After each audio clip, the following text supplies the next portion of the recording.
Swadika, ladies and gentlemen, welcome back to another session. Very interesting topic today, checking up the payment landscape in 2023.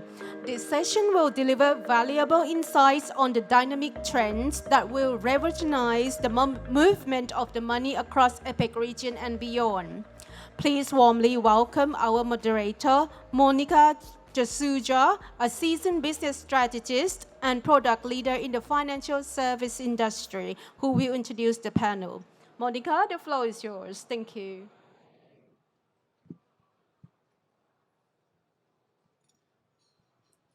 Thank you everyone for joining us today. It's going to be a really exciting topic and I have a esteemed set of speakers with me. I'm Monica Jasuja. I'm a product leader and fintech strategist and excited to talk about what's shaking up the payments landscape in APAC in 2023. But without further ado, let me first introduce the panelists that we have today and then we'll actually go on to discuss a little bit about the topic before we do a deep dive. So starting with Mina. Good morning, everyone. Thank you for having us. My name is Mina Louka. I represent a group of companies called B2Broker. We created almost 9 years ago an ecosystem of brokerage, crypto payments, payment processing, turnkey solutions, liquidity, electronic money institutions. And so we created a whole ecosystem for any investor who would like to have a white label solution to get started as a business. I've been working for the company for 3 years, coming from the core banking industry for 20 plus years. Welcome, Mina. Good morning, everyone. My name is Lissele Pratt. I am the co-founder of Capitalixe. We are a fintech consultancy specialized in helping high-risk merchants to obtain payments and banking solutions. Not only that, I'm also a Forbes 30 Under 30 honoree, podcast host of Success Secrets, and recent winner of Rising Star of the Year at the UK FinTech Awards. Welcome, Lissele. Welcome, Judith. Hi everyone, I'm Judith, coming from Worldpay from FIS. I think everybody is quite familiar with Worldpay. We have 30 years of experience and being the #1 global acquirer globally. So for us coming into here is really to share about our insights into the landscape of payments. And also if you do not have a copy of our FIS Global Payments Report, please feel free to download it. And I'll be happy to share more insights with you. Thank you. Welcome. Hi, I'm Cohen. I'm the CEO and co-founder of Worldpay. We are a payment operation platform, basically helping businesses around the world to connect and manage and automate basically the entire payment flow. Happy to share from our very big experience in payments and whatever we see here in Bridger. Thank you. Welcome. So between all of us, we have so many pays represented here, at least 4 that I can count. And I've worked in PayPal, MasterCard, and another couple of pays. So we have a lot of payment players and, of course, payment experience behind us. So this is going to be a really exciting panel. So what are we really talking about today? So the Asia-Pacific region in 2023 will be marked by unprecedented trade growth. This flurry of activities is set to drive new levels of cross-border payments in tandem with more cross-border collaborations, innovative solutions, and multiple payment rails. To get a sense of how APAC's payment paradigm is shifting, this session will explore trends that will impact the money movement in 2023 and beyond. So I'm sure you're all excited, and judging by the number of booths that we have out there, talking about cross-border and trade solutions, this is going to be a very, very exciting time to learn from the experts. So why don't we dive right in? So let me start off, since I have Judith on stage, who's actually spoken about the FIS Global Report, which has been put out associated with payments. So Judith, why don't I start off with you first? How do you foresee the evolving payment landscape in the APAC region in 2023 and beyond? Are there any specific trends or developments that you believe that will have a significant impact? Thanks, Monica. So just to give a bit of background, according to a McKinsey report, within a decade, 1 out of 2 transactions will take place in Asia. So as you can see, discretionary spending is increasing. As customers face increase in salary, they're expecting more sophisticated payment infrastructure. And with that, we need to move accordingly. You will see AI, reliance on AI, reliance on machine learning. And the key trends, I would say, in coming up is really in 3 points. Firstly, instant payments or real-time payments will definitely be increasing exponentially. And why do I say that? Because the entry to instant payments, it's really easy.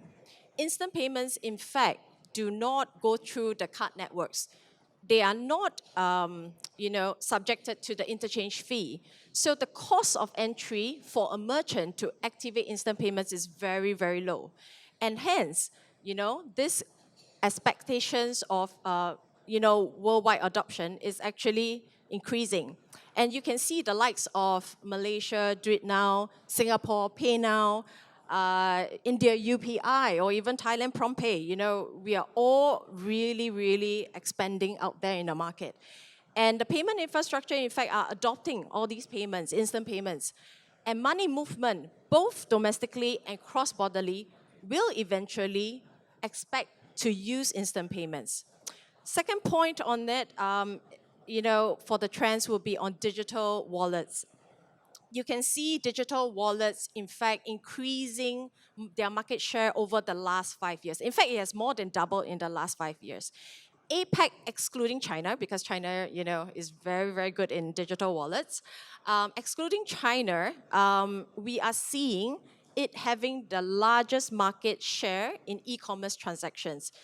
It encompasses about 69% of the market share in APAC for digital wallets. So if you do not have a digital wallet, or if you are not in a digital wallet, probably it would be good to look into it and to future-proof your business by getting into it. Third point would be, of course, the dominance of super app. I think in Asia and in APAC, we are seeing a lot of super apps being, on the rise. And what is so powerful about the super apps is because within the super apps, it's a lifestyle app, right? You get to book a Grab car, you get to experience grocery shopping, and thirdly, you can even buy a financial product within a super app. So all these, in fact, creates a very good customer experience. And in fact, in the later part of the future, you may even face whereby your salary gets deposited into the super app, and you can set some form of rules to actively invest a portion of your salary according to your portfolio that you set up. So all these trends are coming, and I think it's unavoidable somewhat. Excellent time to actually go to Ran. So Ran, you're actually creating this bridge between these various number of payment solutions that exist and this fragmentation in the market with so many digital wallets. Now, assuming that from one of the statistics, 1 in 20 people in Asia actually use a digital wallet on a super app to make payments. So given the kind of fragmentation that we are seeing out there, how are you seeing this payment landscape emerge? And taking off from what Judith just said, how do you see this emerging? Well, APAC is a big region. It divided to many different countries, and each one of them have very local solutions that people love to use and very much used to use. What we see is checkouts that are becoming much more complex in diversified with what they are offering. It's no longer credit card. In APAC, digital wallet, online banking is by far the biggest way of transferring money. And I think that in time now, we would start see Google Pay, Apple Pay, Amazon Pay, and very complex checkout for each one of those countries. Brokers today or businesses today don't have the issue of getting those contracts or processing accounts. You have Worldpay here that provides so many. And it's so easy to start adding them into your checkout, and the flow goes. Clients really love them. It's very much useful, and we see higher conversions on those methods specifically. I'm glad to hear that because consumers complain about the number of methods that are out there and how much balance they maintain in each one of these. And merchants complain about drops in conversion. So we actually have solutions that can help both. So Lissele, just going to you now, you're actually seeing this from a very different lens. Being a co-founder yourself, how are you seeing the APAC payments landscape? And taking off from what Judith and Rand said, how do you see this emerging? Yeah, so exactly what Ran and Judith said about the rise of mobile payments and digital wallets. We've seen a sharp increase, particularly after COVID, where everyone had to go contactless. And not only that, there's a huge, the society here are a lot more susceptible for technology innovation, and they have a lot more internet access. But one of the key areas that I wanted to touch on is the financial inclusion side that fintech actually brings to the society.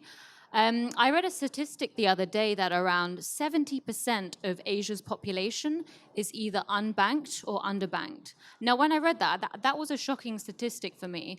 But now that we have the rise of digital wallets and mobile payments, a lot of these underprivileged societies and regions are now gaining access to these crucial digital payments. So how would this benefit you guys? Like, why am I talking about this? Well, if you think about it, the more people that have access to mobile payments and digital wallets, the more they're going to do things online. When they have access to their digital wallets, okay, for example, when you go down on a street vendor, you'll see now that a lot of vendors now offer the option to pay by QR code. Usually by prompt pay or another alternative payment method. So what that would do is that would instantly go to that digital wallet. Or alternatively, if they're getting paid in cash, they can then go to, for example, a 7-Eleven or wherever else they'll accept the cash and top up their digital wallet from there. And what this means is they're going to be doing more things digitally. They're going to be buying more stuff through e-commerce, or maybe they're looking at alternative things that they can do, such as gaming or trading, investing, crypto. So yeah, the more people that have access to this crucial financial services, such as digital wallets and banking solutions, the more it's going to help boost the economy and then boost everyone else's business. Thank you so much. And it's a very important point because I think digital wallets open up users to being able to get included within this entire revolution that we are seeing here. And an interesting statistic is that Asia actually adopts technology 8 to 10 years ahead of Western markets. Now, given the demographic dividend that most of us we are seeing in Asia, the vibrancy of what we are finding in this place as well, if you have a young population who is mobile first and they do not have maybe money, but they have the means to be able to access what money they have for these amazing discounts and of course the investment that a lot of these players are bringing in, it's obviously going to be a booming market. Mina, trying to bring you in. Asia is also the one region where we've seen the crypto and the coins boom. And then we've also seen a very sustained effort to maintain that kind of investment in alternate products. Now, given what B2B in Pay is doing, how are you seeing this landscape evolve with so many I would say, alternate rails, which are right now under the regulator scanner? There is obviously a lot of volatility in the market, yet Asia continues to be a slightly, I would say, a bright spot on the world map. So how do you see this? And then again, taking off from what the others on the panel have said, obviously real-time payments and digital wallets are going to continue to explode here. And with super apps emerging, it seems to be a really great place for users to dominate with plethora of choices and merchants to start to have accepting those choices, which Ran has alluded to earlier. So would love to get your take on this. Thank you, Monica. As my colleague said, they touch on the multiple payment options. Also, pre-COVID and post-COVID, the world has completely changed. Online purchases are more and more, so this is encouraging merchants to do more business. So from the other side, as businesses to give opportunities or payment solutions, we have to look at pricing, encouraging acquiring. There is less ATM usage, less cash, and this is when crypto come into play. So we are in B2B in Pay, we provide payment solution for merchants as a white label, so they can accept payments, whatever coin the user has. So you buy any commodity online, encouraging people to go online. Any coin is settled in a different coin as the merchant holds. If you want to have it as crypto, crypto settled. If you want to settle it in fiat, transfer it to your own account. So we provide the whole cycle to provide the merchant, or to allow the merchant to do more business, which of course will help the market, help the economy to do better. Absolutely. So this is how the crypto is coming. On the back end of this, because we are integrated with all of blockchains, so this facilitates the solution. You make the solution available for the merchant without the need of the hassle, with 24/7 market support and tech support. Thank you. So, as you've seen and heard here, we have a plethora of solutions, both on the consumer and on the merchant side. And what's most interesting is that digitization is actually helping take these solutions to the end consumers and merchants. And Asia, again, has sorry, I thought that was an interruption. But we have the largest ecosystem of also SMEs in across the world, actually in Asia.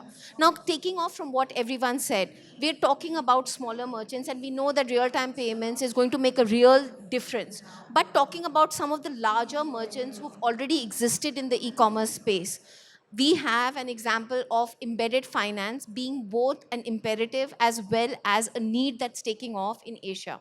Now, embedded finance overall in the world was, a very big flavor couple of years back, and then we heard of the Starbucks of the world and the IKEAs of the world, who actually have embedded payments within their apps to the point that users don't even know that they're making a payment. And we all know that nobody loves making payments. We don't wake up in the morning smelling our coffee and wanting to figure out what is the next payment method. But coming to you, Rand, given what you're seeing and your ability to be able to offer an embedded finance kind of solution to any merchant out there, what do you feel as the trend that will emerge in Asia specifically, with the rise of two kinds of trends? One that Judith and the rest of the panelists spoke about, which is, of course, the super apps. 1 in 20 people is actually using a super app to either book a cab, to actually order food. Now, the question is, if this continues to rise, are we going to see the Starbucks of the world emerge from Asia, where they will have so many payment experiences that it almost feels secondary to them to offer payments, but still be a large enough payments player, thanks to players such as yourself, FIS, B2B in Pay, and of course, a lot of the great solutions that are emerging. Would love your take on this. Well, I think it's we should focus here about the technology part.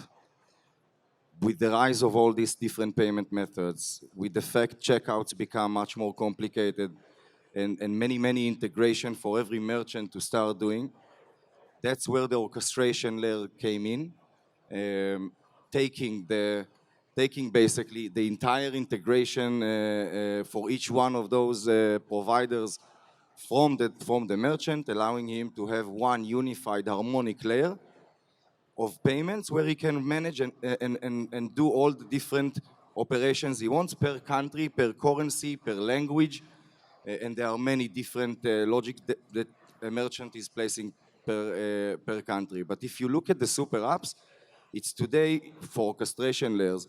It's no longer just a checkout with an embedded iframe.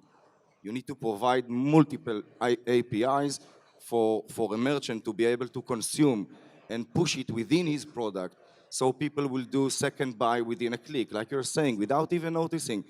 And tokenization of cards, which has to be done on the first transaction. And many e-commerce merchants that are utilizing today more and more recurring APIs. Every one of the big merchants we work with in e-commerce, for example, with Zalora, it's to create a checkout from A to Z, pixel perfect to the merchant. They know exactly what they want. They know exactly how they want it to look and feel, and the look and feel also is a very big part of it, because it has to complete these APIs that you are providing that allows for tokenization, for pre-auth, for capturing transaction later on, and all those capabilities that you have to provide today to merchants to utilize those super apps. I'm very interested in also hearing about when you mentioned consumer experience, and that's key to actually whatever Asia has to offer. Because you wouldn't accept subpar experiences in Asia given the kind of young, vibrant consumers that we have. So I know that you are offering a solution which actually helps take away, for example, 3DS related issues that we have. But when you start seeing this emerge more and more, do you see that a lot of the players will actually depend on you as a technology provider, taking the consumer experience as something that they own, bringing in the consumers to the funnel, but actually depending on providers such as yourself? I think that definitely, because in the end of the day, that's what we do. We take care of the experience, and payment providers like Worldpay do the rest of the heavy lifting. And it is a heavy lifting with what they do with the acquiring services. So this is, I think, allows us to very much focus on the user experience, on the business management operations and capabilities that we are allowing them. Agnostic 3D that solves many of the 3D issues that we see with technical declines. And today 3D is, I think, one of the biggest reasons for declines when you go credit card. And that's for us the way to solve our place, our part of the chain, where payment providers like B2B and WorldPay do the actual processing. Absolutely. You want to step in? Yeah, I think just exactly like Ran what he was saying, doing the heavy lifting for the merchant or for the e-commerce is easier. It's easier for them. You do all the integration, API based. You do all the technology solution for them with a decent pricing, profitable for the business and for the merchant. I think it's a win-win situation.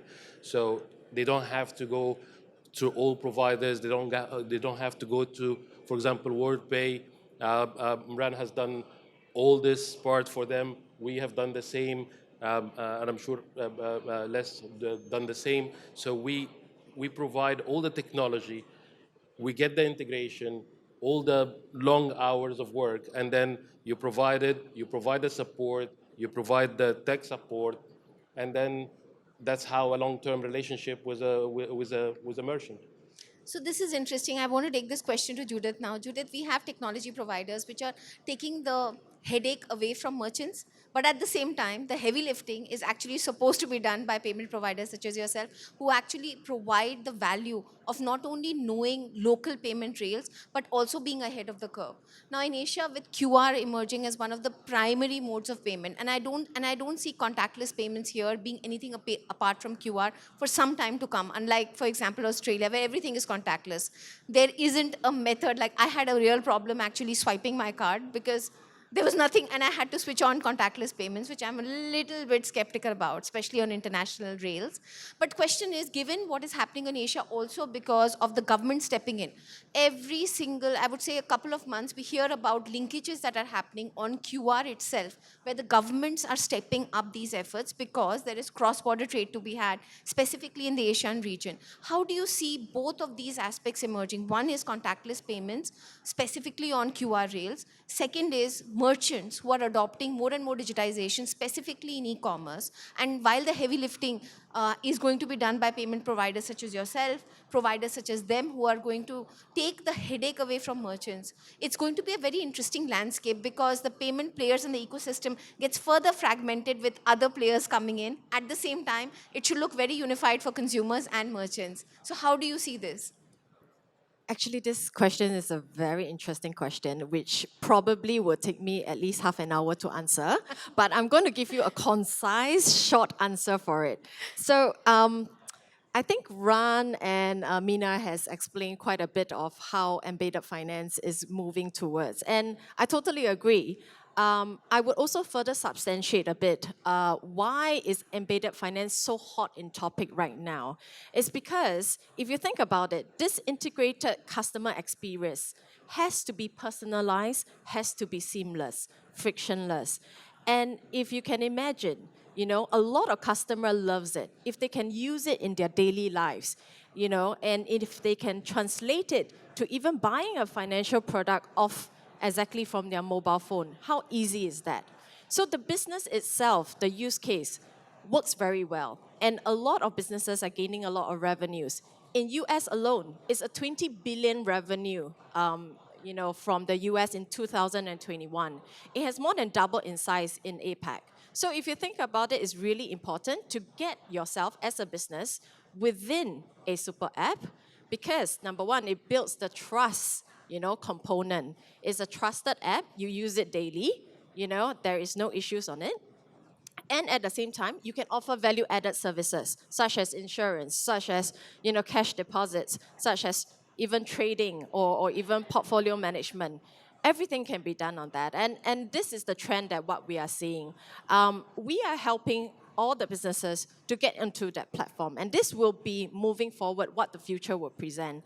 I would say in that QR codes, of course, definitely it is up and coming. And we have to understand what's the background of QR code. In fact, contactless payment came out first, right? It came out in 1995, actually developed by Korea in Seoul for a bus card, just to tap. However, it didn't take up then.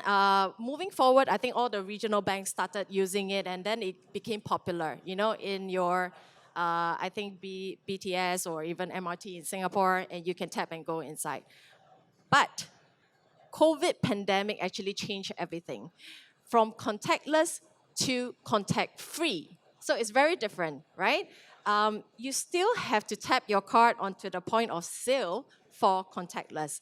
But being contact-free, meaning you don't have interactions at all. You just use your phone, scan the QR code, and you can order or you can instantly pay. So that minimizes the interactions between a person or even having a manpower there to facilitate anything. And this is what the pandemic has created and exploded for us. Do we want to future-proof our business? Of course we do want to future-proof our business. If we ever get back into the pandemic again, this is something that we have to move forward in QR code payments, right? So in terms to speak, the explosion came up from there. And, I would say that this helps a lot of businesses, in fact, advertise their business using QR codes, making payments using QR codes, and even, have you self-service using QR codes. So you actually reduces the cost of, the waitress going to you and having you order, you reduce the manpower there.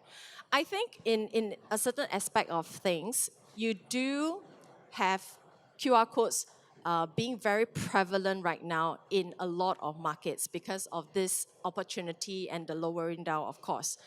But if I am a consumer, I still want to, enjoy a really good dining experience, then QR code payments probably isn't for me. But we cannot deny the fact that it is going to be moving forward and increasing in the future. And everybody should be prepared for it moving on. Judith, while I agree with the payments part, I would love to go back to the pre-COVID era where we had physical menus. I'm not really happy with the QR code menus because you're always stuck to your phone. That I would probably go against, but other than that, I'm with you. So going to another very interesting topic, simply because the number of people out here would probably attest to the fact that every one of them has multiple digital payment apps on their phone. So now we come to that exciting part where we're seeing digital payments, digital wallets absolutely explode in Asia. I've heard the number of about 3 billion users on super apps in Asia alone. And a primary part of what they do, apart from China, which is about 2 billion, is we have a large population here who start using these super apps, start using digital wallets, and that's their first start into digital payments without actually ever having access to a bank. So, Lissele, I know you spoke about this and the financial inclusion aspect. Would love to double down because while we're seeing a lot of the vibrancy, even in this room, we know that a large part of Asia, first, does not have access to money. Second, they don't have KYC, they don't have access to a bank. Yet we see this explosion. How would you explain that to anybody who's listening in who's not from Asia? About the financial inclusion side, as I mentioned before, there's a large population, particularly people in rural areas and small and micro businesses. They do not have access to traditional bank accounts like the rest of us do. And this obviously creates a huge burden on how they live their day-to-day life, how they operate their business.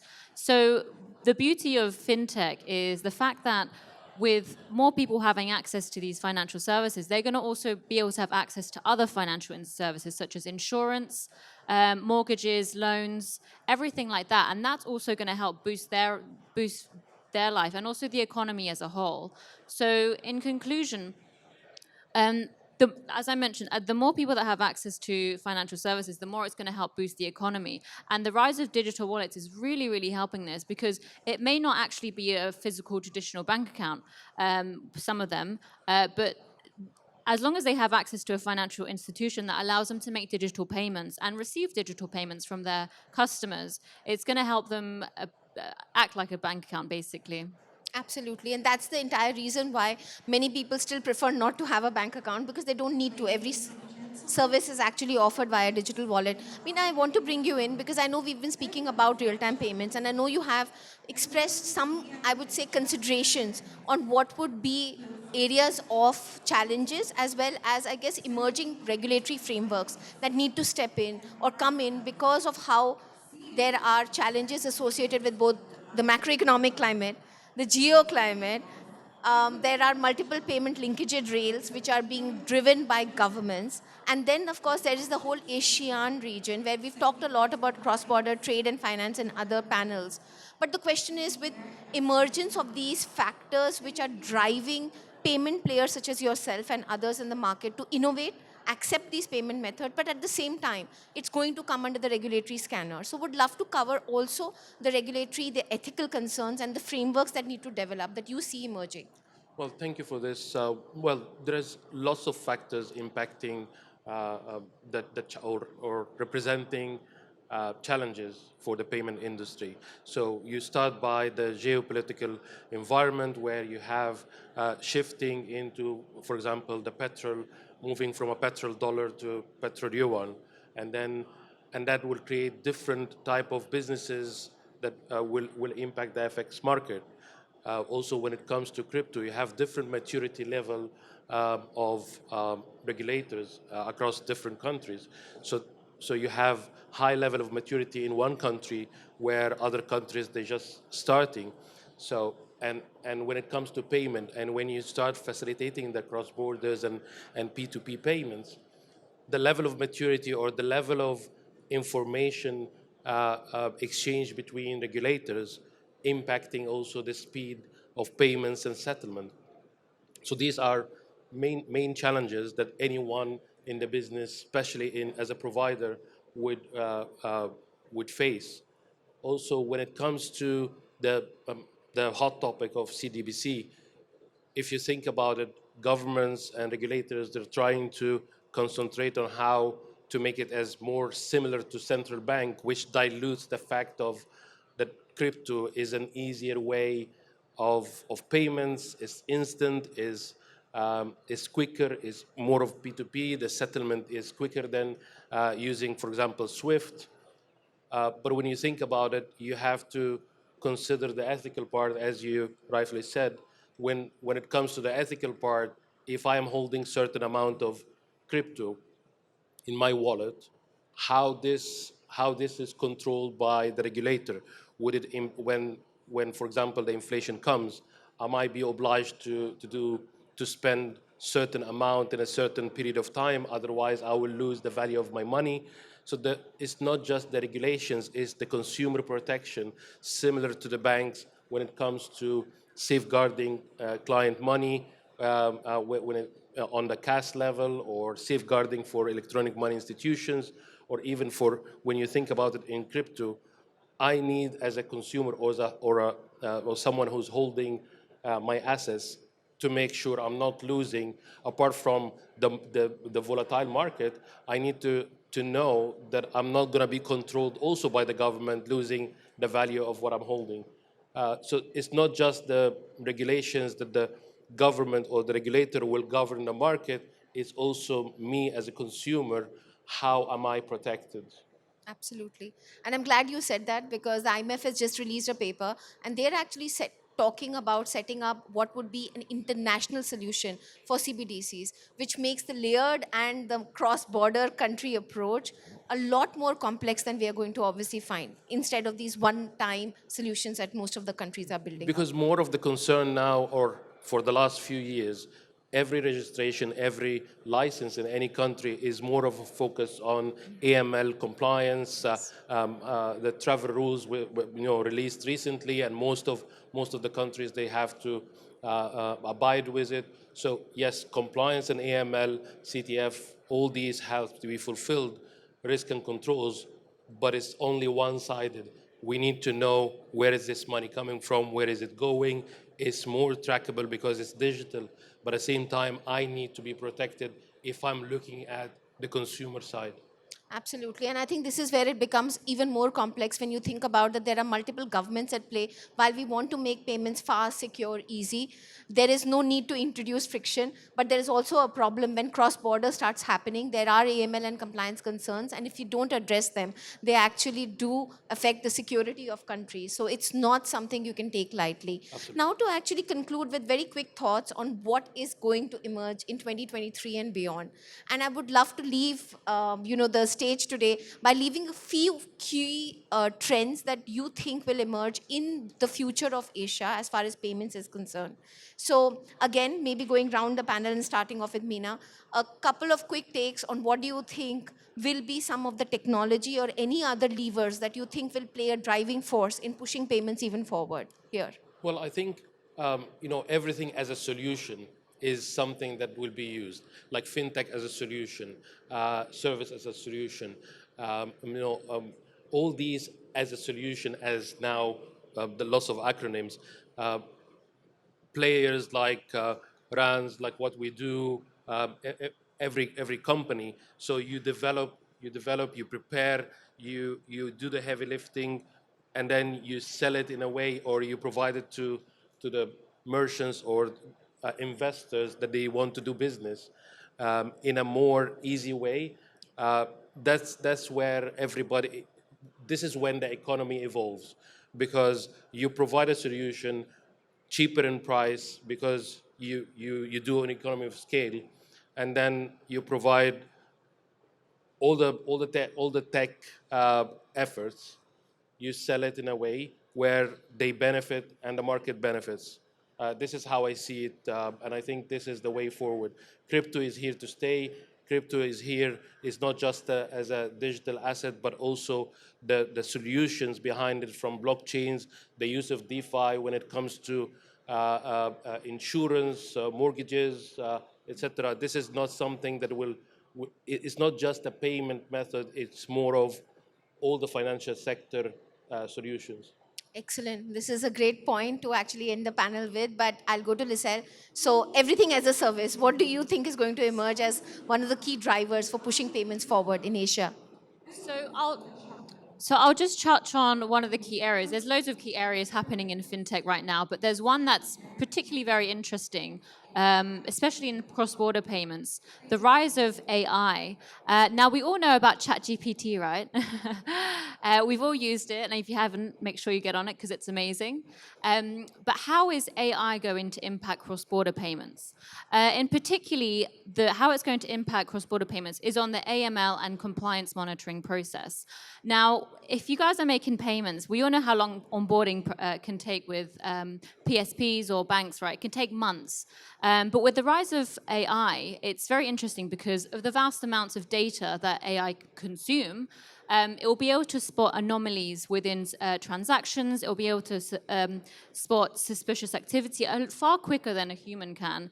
Now, I would always touch on the vast amounts of data because humans can only consume so much data, right?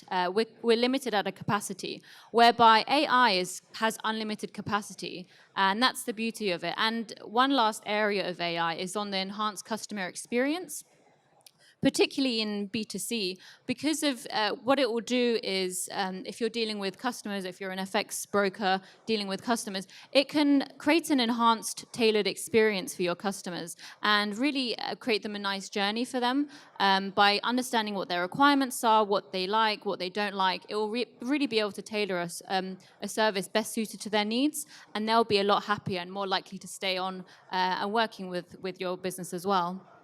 Thank you so much. We have to note down the number of times AI has been mentioned, not only on this panel, but also on the outside booths. And it's so interesting. It really is the theme of the year. So Judith, coming to you, what do you see happening? Actually, the rest of the panelists has already said it all, right? I also think that really instant payments will definitely boom. This will give a very huge adoption to peer-to-peer adoption of payments or even account-to-account payment methods.